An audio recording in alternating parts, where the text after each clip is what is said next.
Hi అండి అందరికీ. ఈరోజు మా ఊరి చెరువులో కొరమీను చేపలు పడ్డాయండి. తొందరగా వెళ్ళి కొరమీను తీసేసుకున్నాము. మామూలుగా అయితే కేజీల లెక్కన అమ్ముతారు.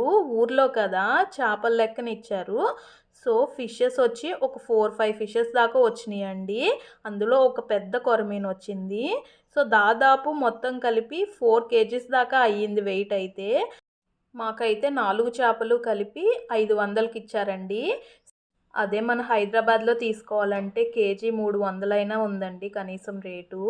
సో, మీకెవరికైనా గనక కొరమీను ఎంత వెయిటో తెలిస్తే కామెంట్ సెక్షన్‌లో కామెంట్ చేయండి ఫ్రెండ్స్. అట్లాగే కొరమీను కోసి కూరొండే వరకు కూడా బతికే ఉంటుందంటండి.